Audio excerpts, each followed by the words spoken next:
Selon votre groupe sanguin, vous pourriez avoir plus ou moins de chances d'être infecté par le Covid. C'est ce que de nombreuses études et articles cherchent à démontrer depuis plus d'1 an. Mais comment expliquer le lien entre les différents groupes sanguins et le Covid, et quelle a été son influence sur sa propagation?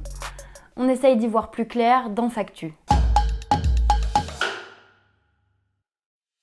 Pour comprendre le lien entre le risque d'infection au Covid-19 et les groupes sanguins, il faut tout d'abord se pencher à nouveau sur nos cours de SVT.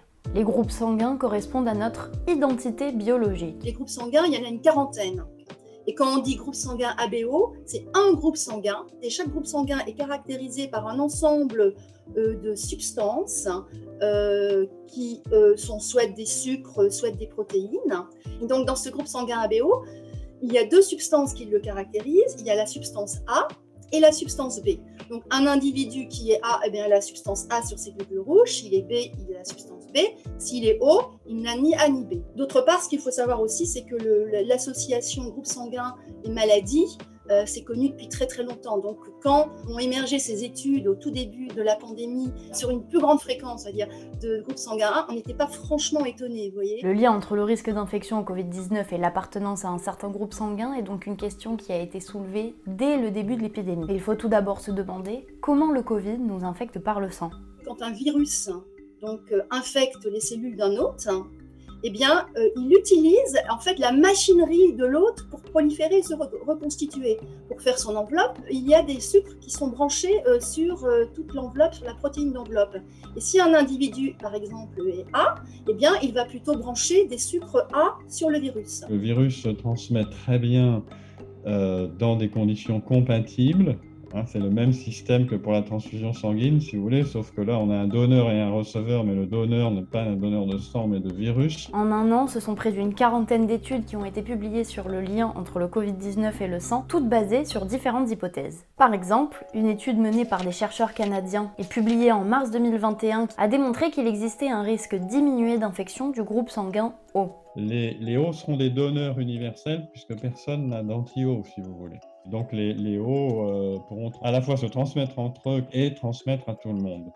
Une seconde étude menée par des chercheurs de l'université de médecine d'Harvard a déterminé que, contrairement au groupe O, le groupe sanguin A aurait lui plus de chances d'être infecté par le virus. Et ça a un effet visible en France où le groupe A est le plus fréquent. Les groupes B sont relativement rares, ça fait à peine 10% en France. Et pour les groupes AB et B, qui sont beaucoup moins fréquents dans la population française, il n'existe que très peu de statistiques.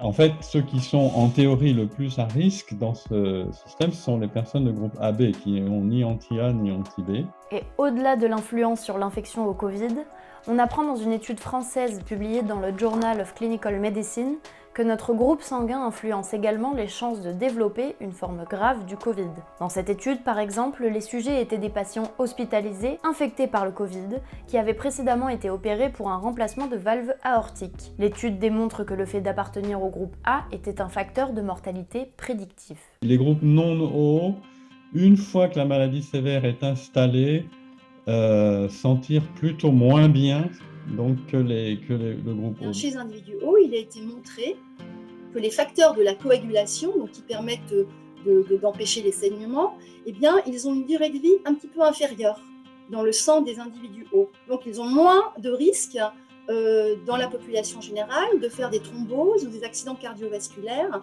que les individus A. Maintenant qu'on en sait un peu plus sur le Covid et les groupes sanguins, on peut se demander si ce lien a eu un impact déterminant sur la propagation de l'épidémie. L'ensemble des interactions, si vous voulez, des transmissions qui ne se font pas, finalement, ralentissent l'épidémie. Au fond, ça revient un peu au même type de ralentissement que ce qu'on a en portant un masque ou avec quelques gestes barrières. Ça n'éteint pas l'épidémie, mais ça la ralentit. Est-ce que ce lien a été déterminant à l'échelle mondiale ? Eh bien oui, parce qu'il y aurait une corrélation entre la fréquence des groupes sanguins et l'impact de l'épidémie. Parce que selon la région, les fréquences de groupes sanguins varient énormément. En Asie, par exemple, les répartitions de groupes sanguins sont à peu près équilibrées, donc la question du lien entre le Covid et les groupes sanguins ne se pose pas autant qu'en Amérique du Sud, où il y a beaucoup d'ancestralité amérindienne et où plus de 70% de la population est du groupe sanguin O. Et comme on l'a dit plus tôt dans la vidéo, les O sont des donneurs universels pour les transfusions sanguines, mais aussi quand il s'agit de Covid. Les hauts vont se transmettre entre eux sans protection par ces anticorps naturels anti-A et anti-B, et du coup, l'impact est énorme dans ces pays. Maintenant qu'on sait qu'on est plus ou moins susceptible d'être infecté par le Covid selon notre groupe sanguin, il ne faut surtout pas penser qu'on est immunisé si on est du groupe O ou plus exposé si on est A. Et non, il ne faut pas changer son comportement en fonction de son groupe sanguin, puisque comme je le disais, à l'échelle individuelle, finalement, ça n'a pas beaucoup d'importance. C'est à l'échelle de la population, donc à l'échelle collective que ça compte, au fond un peu comme une mesure barrière supplémentaire.